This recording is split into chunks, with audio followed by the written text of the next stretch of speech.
Okay, greetings from Firstbeat and welcome to today's webinar, Resilience, Sustaining Excellent Performance Under Pressure. We have a nice international group on the lines today and we are broadcasting from sunny Jyväskylä, Finland. Temperature outside here is -8 degrees Celsius right now, so it's pretty cold. And our guest speaker, Maxted Neal, is joining us from London today. My name is Tina Hoffman. I'm an exercise physiologist at Firstbeat and will be hosting today's webinar. Today's webinar promises that resilience is a skill that can be trained and improved, and we'll provide some practical tips for that, so looking forward to that. A few logistics before we get started. All participants are muted during the webinar, but you can ask questions by writing them in the chat window. And after Max's presentation, I will read out the questions for him to answer. If we don't have time to answer all the questions, we will send the answers to you via email over the next couple of days. Now I would like to introduce today's host, today's guest, Maxted Neal. Maxted works at Neal Training, an organization that has operated health clubs and training facilities in the UK for 20 years, as well as advised companies on how to perform under pressure and improve the resilience and well-being of employees. Maxted has delivered resilience and performance workshops for multinational corporations in the UK, USA, and the Middle East.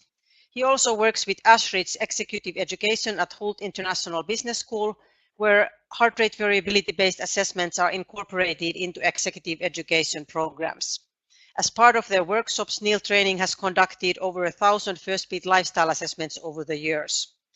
Today's presentation will focus on resilience and performance more broadly, not just heart rate variability, but if you want more details about the lifestyle assessment method or how to use it in your practice, you can get in touch with us here at Firstbeat. But now let's give the webinar floor to Maxted Neal. Welcome, Max. Thank you very much, Tina, and thank you all so much for taking the time out of your days to participate in this webinar. I will be giving out my email address at the end if you do want to get in contact and ask me any further questions. But without any further ado, what I'd like to do is get started. So what I'd like to do first and foremost is just outline the session and the purpose of today's webinar. First and foremost, I want to start talking a little bit more about what Tina's briefly touched on there, and that's clearly defining what we actually mean by resilience. And then once we've done that, we're going to explore the importance of perception, perspective, and purpose in resilience. As we've only got half an hour, we're going to be focusing primarily on perception and purpose in this webinar. We'll briefly touch on perspective. But as we go through this webinar as well, what we'll be doing is we're going to be providing a few practical solutions for improving that resilience and your ability to perform under pressure. And with that in mind, what I'd like to do is I'd like to start this webinar off with a bit of a caveat in saying that in the same way that watching a video on correct form in a bench press doesn't instantly mean you're able to go and do 10 reps of 100 kilos on bench press, this webinar alone is not enough to make you into a resilient individual that is able to perform well under pressure. I can give you some of the tools and some of the insights into becoming a resilient individual, but ultimately the benefit that you will take from this webinar and some of the solutions that we set out will come from your interest in them and your ability to apply those back into your life. Success is not an easy road, and neither is becoming a resilient individual. So let's start off with that point of clearly defining what it is we mean by resilience. So I'm going to do that cliche thing where I put up a dictionary definition of resilience, but I have a real problem with this definition of resilience. Primarily with first and foremost the idea that it's a capacity or an inherent ability, and also with the idea that resilience is purely about bouncing back from difficulties and bouncing back from hardship. The definition of resilience that we use in our sessions at Ashridge and the sessions that we do in a resilience piece more generally is that first and foremost we consider resilience a skill, something that you are able to train, something that you're able to improve. And in the same way as improving your fitness takes time and it takes effort and it takes input, so does becoming more resilient, and so does improving your ability to perform under pressure. Now, the reason why I say consistently and excellently performing under pressure makes a resilient individual is because if you can perform consistently but you perform poorly under pressure, you are not a resilient individual. Conversely, if you're able to perform excellently under pressure but you're unable to do that consistently, again, you are not a resilient individual. So now that we've got that definition and what I mean by resilience out of the way, what I'd like to do is quickly introduce a few terms that I'm going to be referring to in this webinar, and they're just a few ways of understanding how the brain actually works. Now, I'm about to summarize some very complex neuroscientific theory in a space of about 3 minutes. So if there are any neuroscientists listening, I sincerely apologize. But this is just a really brief intro into some of the terms that I'm going to be using in this video. When we're talking about how the brain functions, we categorize the way the brain works into 3 different levels, and we call these brains 1, 2, and 3. And brain 3 is where we're going to start off. Brain 3 refers to the complex decision-making part of your brain. It's what people refer to when they talk about the left brain and the right brain. And it's responsible for all those slow, laborious decision-making processes, that internal monologue you have in your head. And it's responsible for all of your conscious thought. So that's brain 3, the slow decision-making part of the brain. The part of the brain that we're really interested in when we talk about perception is what we call brain 2. Now, brain 2 is the adaptive unconscious part of the brain. It's our filter on the world. It allows us to operate almost on autopilot. The best example of brain 2 working is, have you ever had one of those commutes to work where you'll be driving, you'll get to work and you realize suddenly when you think about it, you can't actually remember any of the drive? Brain 2 is what's driving your performance there. And brain 2 asks a couple of questions when it's interpreting the data around us. And what do I mean by the data around us? Well, in every second of every day, your brain is processing the equivalent of about 10 million bits of information. Only about 50 of those bits will you actively make a conscious decision about or even have a conscious thought about. Whereas brain 2 decides, is this information important? And so when brain 2 is taking in all this sensory information, it asks a couple of key questions to decide what the response to that stimulus is going to be. It asks, is this normal? Is this safe? Have I got the personal resources to deal with this? And what it does is it then gives a set of instructions to what we call brain 1, the autonomic nervous system, the part of the brain that we monitor when we use heart rate variance. Obviously, you have the 2 different divisions of the autonomic nervous system, the parasympathetic and sympathetic, the sympathetic being the part that increases our heart rate, releases adrenaline, releases cortisol, the parasympathetic being the division of the nervous system that slows us down, lowers our heartbeat, lowers our blood pressure. So this is all quite interesting, but what relation does it have to our ability to perform under pressure? So that's what I want to talk about next. And it's this relationship between perceived pressure and performance. And the key word here is perceived. Pressure is by no means an objective measure. You won't come into work on a Monday, have a look at your inbox, have a look at your schedule and go, oh, fantastic, I'm only 40% under pressure today. Pressure is what brain 2 decides pressure is.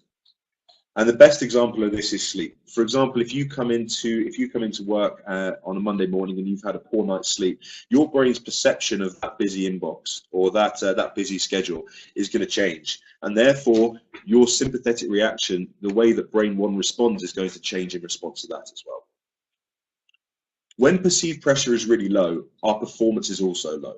Because there's no stimulus, there's no reason for us to engage, and there's no reason for us to perform. We're not motivated, and as a result, our performance is poor. Conversely, on the other end of the scale, when our perceived pressure is far too high, it increases our levels of anxiety, and it starts to negatively impact our performance. So, what happens in the interim? What changes that? What changes that performance? What changes that performance based on pressure? As brain 2 starts to perceive a challenge, our performance starts to increase. We start to have a little bit more of an investment in this challenge, and our performance starts to rise as a result. Conversely, as that pressure starts to increase and brain 2 starts to perceive that information as a threat, our performance starts to drop as well. But what we're really interested in is that sweet spot in the middle. We'll explain a little bit more about why the brain does this, but what we're really interested in is that sweet spot in the middle, and it's what we call correct thinking under pressure. We'll look a little bit in how we change that perception of pressure in order to perform better a little bit later on. But what I'd like to quickly do is just explain why this actually happens and what is going on physiologically and neurologically when this performance changes in response to pressure. When brain 2 perceives a challenge, it activates the sympathetic nervous system to an appropriate level in order to deal with that challenge. It will slightly increase your adrenaline, slightly increase your heart rate, release a little bit of adrenaline, release a little bit of cortisol, essentially allow you to deal with that challenge.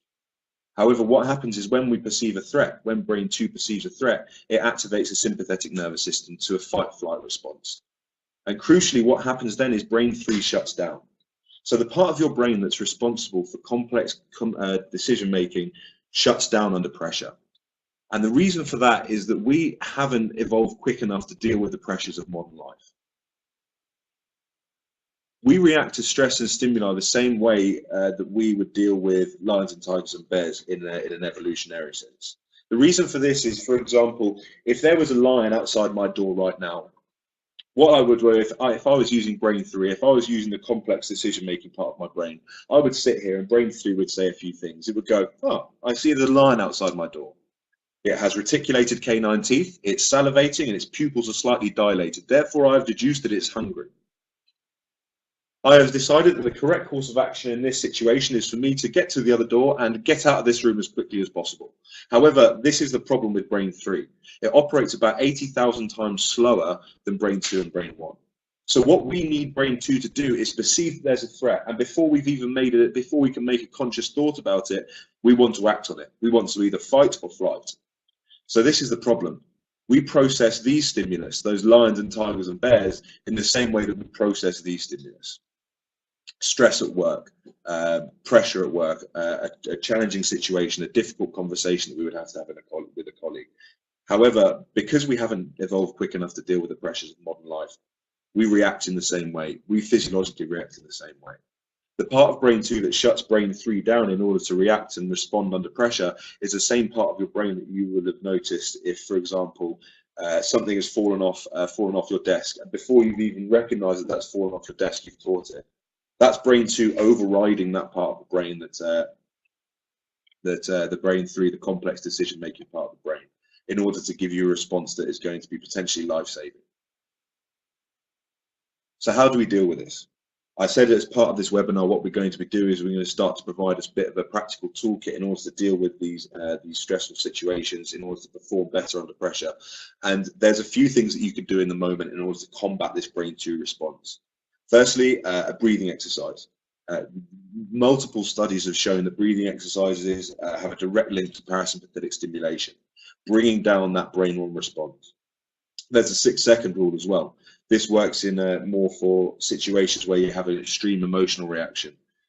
One of those moments where you hear yourself saying something, you don't even want to have said it, and you realize about 5-10 minutes later that was an incredibly inappropriate thing to say. Recognition, so breathing and the 6-second rule are ways to deal right there in the moment with brain 2 taking over. But one of the things that we want to look at is recognition and understanding when you're in a situation that is brain 2 dominant and not brain 3 dominant. And these, for example, is when we are stressed and we start to fall back into bad habits. And in order to combat those bad habits and improve our lifestyles and improve our subsequent ability to perform under pressure, we look at something called trigger behavior reward. And this also looks at natural reactions and tries to break habits as well. So what we look at first is this idea of a trigger. What is triggering a bad habit? What is triggering a poor behavior? For example, one of the things that we look at is stress eating, or comfort eating. The trigger in that situation is that we are stressed. We are going through a prolonged period of chronic stress, or we're dealing with issues at work, and then the behavior as a result of that is that we eat. And as a result of that, we get a little bit of parasympathetic stimulation, and that is our reward. But what we want to do is we want to become consciously aware of that behavior. Becoming consciously aware of those triggers and those behaviors and what you actually get from those behaviors allows us to recognize that habit and put it to one side. And that's why recognition is such a key part of being able to deal with those things in the moment and being able to perform better under pressure in that moment. Recognizing and being consciously aware of your actions will ultimately help you to perform better under pressure. But these are all things for the moment while you're in that pressure situation. But ultimately, when we're talking about resilience, we're looking at becoming consistently excellent performers. And whilst this might help us right here and now, the most important thing for us to do in order to become consistently excellent performers is to become an expert both in yourself and in your purpose. This is one of the reasons why we use heart rate variance and Firstbeat's fantastic technology so much in our courses, not just with Ashridge and the multinational corporations that we work with, but we also work with the military as well as elite sports and governmental organisations, both here in the UK and abroad. So coming to this idea of becoming an expert in yourself and your purpose, well, heart rate variance allows you to understand how your perceptions differ from the physiological reality. For example, we did a course about a week ago, and we recognised that one of the senior executives in a quite a large multinational organisation, despite the fact that they said that they thoroughly enjoyed getting feedback from people around them, we actually saw that their sympathetic stimulation went through the roof when they were giving or receiving feedback, and therefore they started to recognise that in a different way, and their perception changed, and as a result, their performance under pressure changed. So becoming an expert in yourself and your purpose refers to this idea of what we call above and below the line thinking. So above the line thinking refers to this idea of dreams and ambitions and the ideal self. So trying to understand your purpose and understanding why you do what you do. So this idea of above the line thinking refers to what you think of yourself and where you want yourself to be. We have, a lot of the time, we have an abstract idea of what this ideal self actually is. But how often do we actually have a concrete idea and set out in realistic terms what that ideal self actually looks like? Because until we have a really concrete idea of that ideal self, not just in our work lives, but in our personal lives as well, we're unable to make those small changes in our lifestyle that ultimately lead to better performance under pressure. Because once we understand that ideal self and we know how we're going to get there, we can start to think about this below the line thinking, the goals, the targets, the small decisions. And typically we will spend the majority of our lives thinking below the line and operating below the line. But essentially that just gives us the illusion of progress. It doesn't let us get to where we really want to be. Let me give you an example of this. Back in the 60s, before ethics got in the way of interesting research, a group of researchers in California looked at helpfulness behaviors. And the way that they looked at helpfulness behaviors was they went into a priest training college. It was across the road from a cathedral, and there was a group of priests in there training up to become vicars and bishops down the line in the future. What they did was, when they went into this class, they told this group of priests, the bishop in the cathedral across the road has fallen ill. You need to go and deliver a sermon. There's 250 people waiting.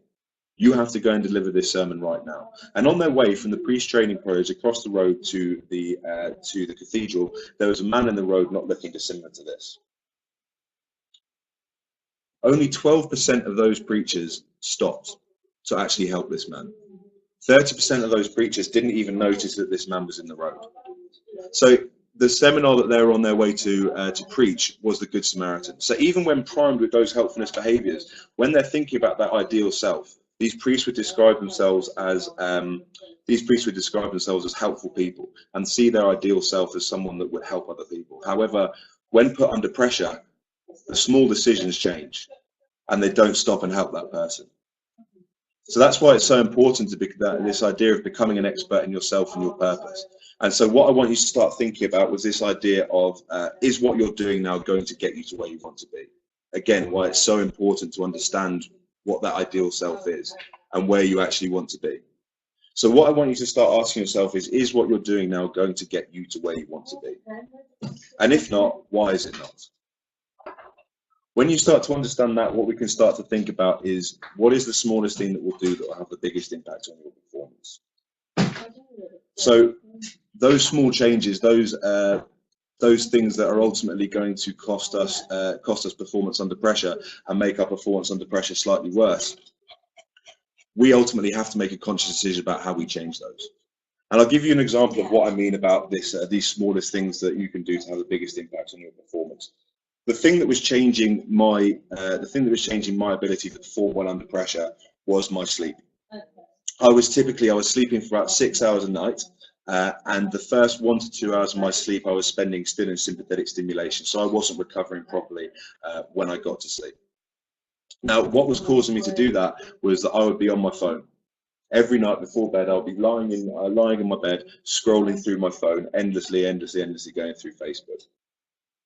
Now, when I wore my HRV monitor and I realised that that was what was causing me to not sleep properly, the smallest thing that I could do that would have the biggest impact on my performance was I took my phone charger and I unplugged it from my nightstand. I took my phone charger and I plugged it in my chest of drawers instead. And that meant two things. Firstly, I couldn't reach out in the middle of the night and start scrolling through my phone. And secondly, it also meant I had to get out of bed in the morning to turn my alarm off. So it's not about making these big changes. It's not about making these seismic changes in order to perform better under pressure. It's making these small changes that ultimately align with those dreams and the ambitions and the ideal self. So start thinking about this now. And this is this idea of these practical solutions to try and improve your resilience and start improving your performance. Is what you're doing now going to get you to where you want to be? And secondly, what is the smallest thing that you can do that will have the biggest impact on your performance? What I'd like to do is now open it up to a few questions, as well as give you my email address if you'd like to get in contact a little bit further, and I'll pass it back over to Tina for questions. Yeah, thank you, Maxted. Really interesting. I think for all of us, it's a good challenge now to find that individual sweet spot that you mentioned, the right amount of perceived pressure to allow us to perform at the top level. And I'm sure that there is individual variation for that, how much we can handle in order to be able to perform at our individual highest level. Couple of questions here. I'll ask at first, what do you think is the difference between people who can handle great pressure and maintain top performance versus those who maybe are more likely to sort of crumble under pressure and have problems with that? Do you have like a top tip or top 2 tips for improving the odds for being able to be at that top performance? Yeah, no, 100%. I think that comes into this idea of perspective, which unfortunately I didn't have enough time to go into in real depth in this webinar. And this idea of perspective comes back to some research that was done with nurses about 3-4 years ago, trying to understand how these nurses came into work day after day after day for in a really tough situation, for low pay and long hours. And whilst there was quite a lot of things that were specific purely just to nursing, one of the things that came out of this research was this idea that nurses maintained a vast perspective. So they had a really clear idea of why they were doing what they were doing, where they were going, and what it was doing for them. So we boiled this down into a couple of key questions that people could ask themselves in order to build that perspective and maintain that intrinsic motivation. And it comes back to this idea of living in a world of probabilities and goals and targets and small decisions, as opposed to this world of possibilities. What it does is it reduces our intrinsic motivation, and understanding where you want to go and more importantly how you're going to get there allows you to become a more resilient performer. So the kind of questions that we ask in order to maintain that and build that vast perspective, first and foremost, is what are you grateful for? So what are the things that you genuinely enjoy about your life? And as well as that, is what are you proud of? So those are the kind of questions that we find that resilient performers have a really good idea of and constantly ask themselves in order to perform better under pressure. Yeah, totally agree. And that's when I look at the list of listeners in the webinar, I see a lot of people who have different methods of improving their clients' lifestyles, but clearly the idea of finding the positive things and the things that we enjoy, that's a crucial part of the equation, no matter what the method that we utilize in our work. So that's definitely true. Okay, I don't see any other questions in the chat right now, so I think we can wrap up today's webinar here. If any more questions come up, the listeners can write Maxted directly and ask him. And if you are interested in hearing more about the lifestyle assessment method that both Maxted and I referred to, then you can of course contact us here at Firstbeat at info@firstbeat.com or go and visit our website. So thanks a lot for everyone for joining the webinar today, and thanks Maxted for hosting it for us, and stay tuned. Next month we have a webinar on April 17th that focuses on mindfulness, given by Susan Peacock from London. So we'll hopefully see you then. Goodbye, have a great day.